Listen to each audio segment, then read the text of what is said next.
आप देख रहे हैं जनता दल का, मैं हूं MS निर्मल।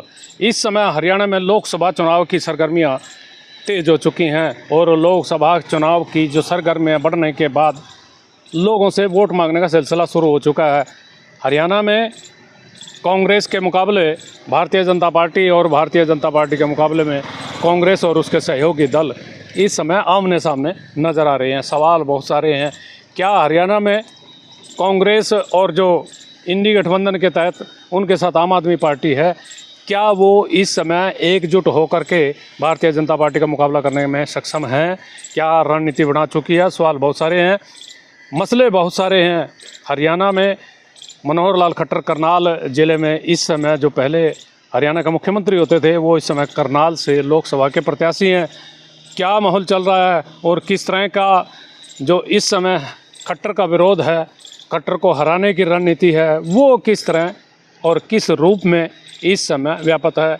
आम आदमी पार्टी के जो प्रदेश प्रवक्ता हैं भगत राम जी, उनसे जानेंगे कि क्या दोनों दलों का गठबंधन भारतीय जनता पार्टी को हराने के लिए सक्षम है। जनता दल का स्वागत है भगत राम जी। हाँ, सबसे पहले तो निर्मल जी, मैं जनता दल का देख रहे सभी दर्शकों को प्रणाम करता हूँ और आपको ये बताना चाहता हूँ कि जो जनता पार्टी, भारतीय जनता पार्टी है, उसने जो खट्टर साहब का जो यहाँ कुशासन चला है, उससे जनता का हर वर्ग त्रस्त है। और जो इंडी गठबंधन बना है, आज पूरे प्रदेश में उसकी हवा चल रही है और लोकसभा कुरुक्षेत्र की जो आम आदमी पार्टी के हिस्से में एक सीट आई है, वो हम जीत रहे हैं। और अधिकतर जो सीटें, 9 सीटें कांग्रेस को दी हैं इंडी गठबंधन में, वो 9 की 9 लगभग जो सीटें हैं वो कांग्रेस की झोली में जाती दिखाई दे रही हैं। क्योंकि हमारा दिल से गठबंधन है, हमारी पार्टी का ऊपर से आदेश है सभी वर्करों को कि हमने कुरुक्षेत्र में अपने कैंडिडेट को जिताने के लिए प्रयास करना है और बाकी सभी लोकसभा क्षेत्रों में हमने कांग्रेस के कैंडिडेट को विजयी बनाने के लिए तन मन धन से सहयोग करना है और पूरी पार्टी लगी हुई है। पार्टी लगी हुई है, लेकिन सवाल बहुत सारे हैं। क्या पूरे हरियाणा में इस समय भारतीय जनता पार्टी, जो देश में सबसे बड़ा अपने आप को दल कहते हैं, क्या उनका मुकाबला करने के लिए दोनों दलों के जो कार्यकर्ता एक दूसरे के सहयोग कर रहे हैं? क्या हरियाणा में जो 9 सीटें कांग्रेस के हिस्से में और एक कुरुक्षेत्र वाली सीट वो आम आदमी पार्टी के हिस्से में है, क्या वहाँ कांग्रेस के लोग आम आदमी पार्टी का समर्थन कर रहे हैं पूर्ण रूप से, या खाली सिर्फ बातें हो रही हैं, दिखावा करने के लिए समर्थन हो रहा है? क्या कहना चाहेंगे? ये जो हमारा गठबंधन है, ये कागजी या दिखावे वाला गठबंधन नहीं है, बल्कि वर्करों के दिल भी मिलते हैं, इनकी विचारधारा भी मिलती है और लोग आपस में पूरा सहयोग कर रहे हैं। और जो जनता दुखी है, मैं तो आपको करनाल की बात बता देता हूँ कि करनाल में खट्टर साहब से लोग इतने परेशान हैं कि वो उनको हर कीमत पे हराना चाहते हैं। किसान उनके विरोध कर रहे हैं, कर्मचारी उनका विरोध कर रहे हैं, उनसे ना चौकीदार खुश हैं, ना उनसे सरपंच खुश हैं। हर वर्ग उन्होंने परेशान कर रखा। आशा वर्कर उनसे खुश नहीं, आंगनवाड़ी वाले उनसे खुश नहीं, अध्यापक उनसे खुश नहीं, क्लर्क उनसे खुश नहीं।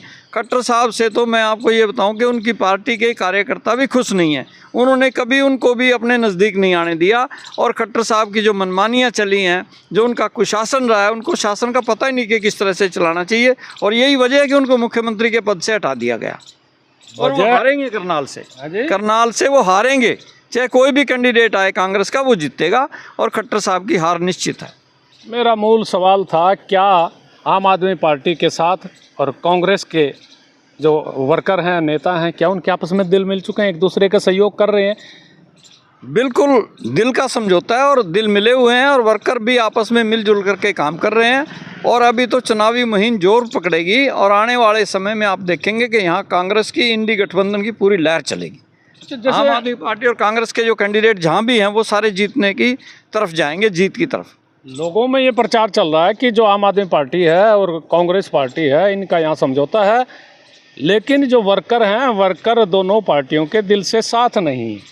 क्या ये इस तरह की यदि बातें वास्तविक हैं, तो फिर आप जीत का दावा कैसे कर रहे हैं? इस तरह की अफवाहें तो ये बौखलाहट में बीजेपी वाले फैलाते हैं, क्योंकि इनको खतरा ही आम आदमी पार्टी से था आम आदमी पार्टी से ही मोदी डरता है, आम आदमी पार्टी से ही खट्टर डरता है।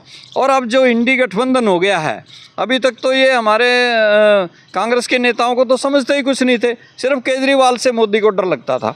लेकिन जब ये दोनों पार्टियां एक जगह आ गई, इंडी गठबंधन बन गया, तो अब पूरी बीजेपी के अंदर भय व्याप्त है और वो इस तरह की अफवाहें फैलाने की कोशिश करते हैं कि ये मिल तो गए हैं लेकिन इनके दिल नहीं मिले। लेकिन मैं आपको स्पष्ट कर देना चाहता हूँ निर्मल जी कि हमारे कांग्रेस के वर्कर भी और हमारे आम आदमी पार्टी के वर्कर भी दिलों से साथ जुड़े हुए हैं और तन मन धन से एक दूसरे का सहयोग कर रहे हैं और हम सारी की सारी सीटें लगभग जीत की तरफ लेके जा रहे हैं। जीत की तरफ लेके जा रहे हैं। लेकिन आम आदमी पार्टी के जो नेता हैं, अरविंद केजरीवाल सबसे बड़े नेता, वो अंदर हैं और भी कई नेता अंदर हो चुके हैं। क्या उसका असर इन चुनाव में होने वाला है?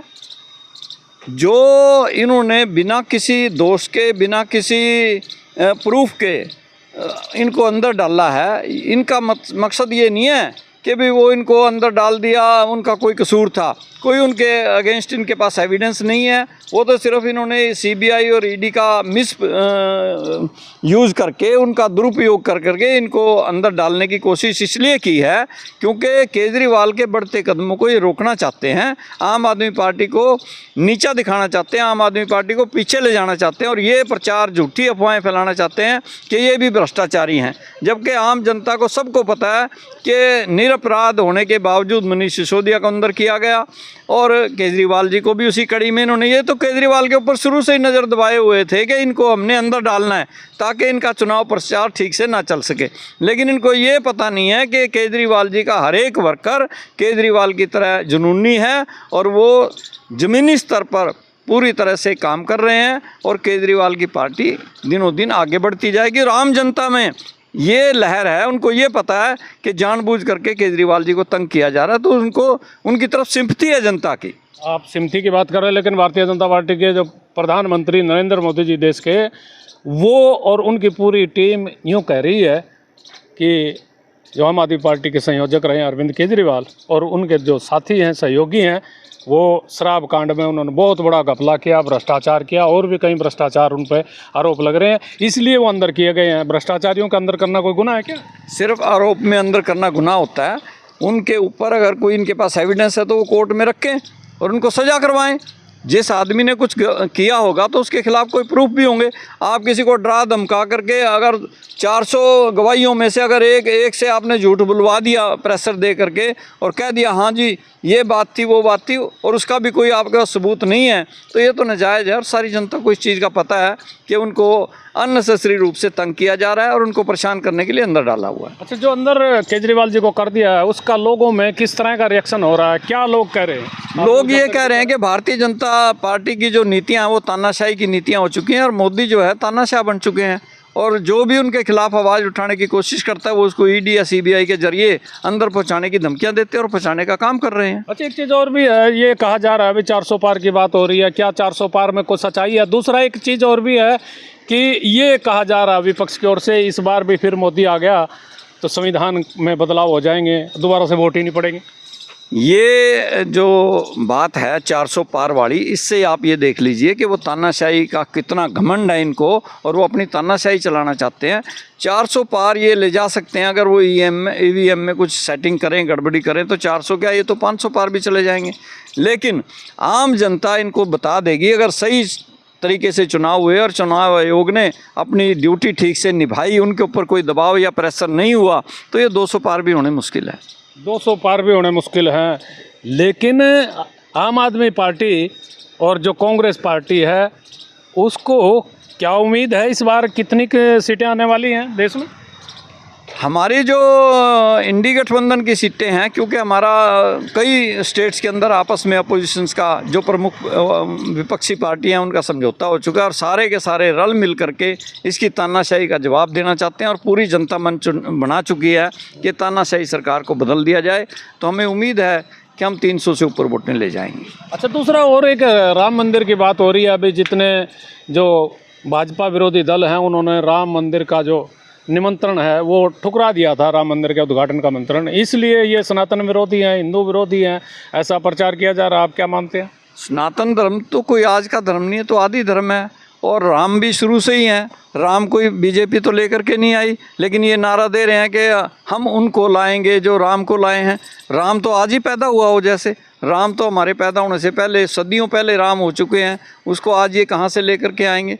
राम तो यहीं है, इसी देश में है, और घट घट में मतलब वास करते हैं हमारे देश के निवासियों के। अच्छा, इसका कोई असर रहने वाला भी है क्या? जैसे ये कह रहे हैं कि राम मंदिर का असर होगा, राम निर्माण मंदिर का असर होगा, भारतीय जनता पार्टी ने बनवाया राम मंदिर। भारतीय जनता पार्टी की ये नीति रही है कि वो जनता को गुमराह करती है और इस तरह के नारे दे करके जनता को अंधविश्वास में धकेलना चाहती है और उनके सेंटिमेंटल्स को बनाना चाहती है, उनको बेवकूफ़ बनाना चाहती है। लेकिन जनता सब समझती है, आज की जनता पढ़ी लिखी है, जागरूक है, अंधविश्वास वाला ज़माना चला गया। अच्छा, अंधविश्वास का ज़माना चला गया, लेकिन अब भी यूँ कह रहे हैं कि मोदी के जो भगत हैं उनकी एक बहुत बड़ी फौज है, उनसे निपटना, सोशल मीडिया पे दूसरे जो ग्रुप्स हैं उनमें कई तरह की जो बातें गठबंधन को लेकर के प्रचार किया जाता है, उससे कैसे निपटने की तैयारी है? निर्मल जी, ये तो बात आपकी सही है।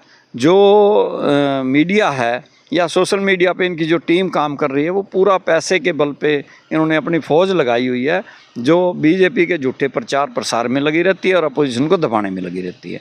ये सच्चाई है, लेकिन जनता को समझना पड़ेगा, इनके धोखेबाजियों की नीतियों से बचना पड़ेगा और इनकी झूठे वादों से और इनके जुमलेबाजियों से बचना पड़ेगा, तभी देश का कल्याण होगा। नहीं, उस प्रचार में कितनी सच्चाई है? जो प्रचार किया जा रहा है कि प्रधानमंत्री तीसरी बार फिर बन गया तो संविधान का बदलाव हो जाएगा, वोट ही नहीं पड़ेंगी, इसमें क्या कुछ सच्चाई आपको नजर आ रही है या खाली बातें ही हैं? इनकी जो तानाशाही की बातें आप सुनते हो और जो मीडिया इनका कहता है, तो उसके हिसाब से तो यही होगा कि अगर ये अब बन गया तो इन्होंने पता नहीं क्या कर देना है। ये तो पूरे देश में हो सकता है कि वो जिसको कहते हैं कि तानाशाह इतने बन जाएंगे कि दोबारा इलेक्शन करवाने की ज़रूरत ही ना पड़े और ये खुद राज पे कब्जा कर लेंगे। जिस तरह से पाकिस्तान में होता है कि जब फौज का जो जनरल होता है वो प्रधानमंत्री को भी मरवा देता है या अरेस्ट करवा देता है और खुद वहाँ का कमांडर बन जाता है, देश का सेनापति बन जाता है, देश का वो राजा बन जाता है। इसी तरह से हो सकता है मोदी भी ये सोच रहा हो कि सारी अपोजिशन ख़त्म होगी और इनको ख़त्म करके इनको अंदर डालो जो अपोजिशन के लीडर हैं, फिर हमारा कोई अपोजिशन करने वाला होगा ही नहीं, हमारा ही राज रहेगा, हम तानाशाह। चलते चलते फिर एक सवाल हरियाणा की बात हम लोग कर लेते हैं। हरियाणा में ये कह रहे हैं कि जो कांग्रेस पार्टी है उन्होंने टिकटें जो वितरण करने में देरी की है और इस देरी का जो दोनों दल हैं उनको खामियाजा भुगतना पड़ेगा, क्यों, ऐसा है क्या कुछ?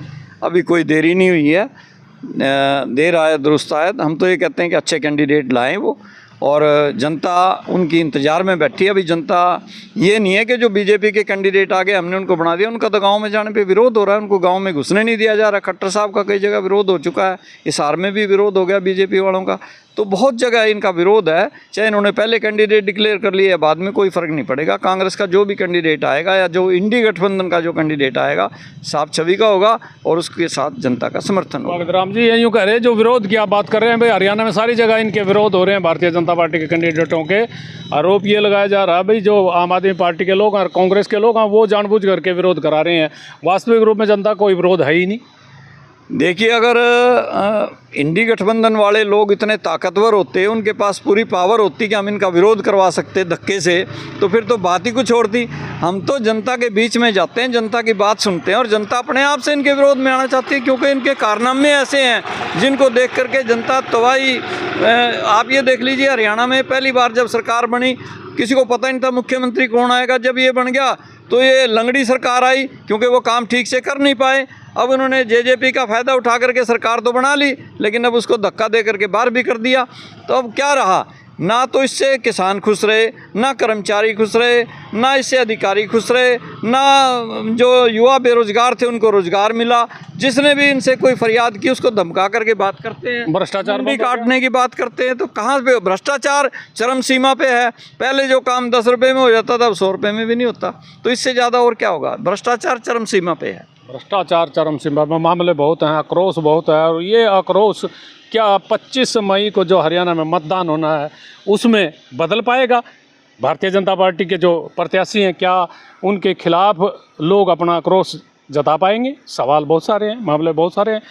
और आप इस सारे जो इंटरव्यू है, ये जो वार्तालाप है, इस पर आप क्या सोच रहे हैं, आप क्या कह रहे हैं? क्या वास्तविक रूप में कुछ जनहितैषी मुद्दे रहे हैं? आप अपनी राय भी दीजिए। देखते रहिए जनता का। मैं हूं MS निर्मल।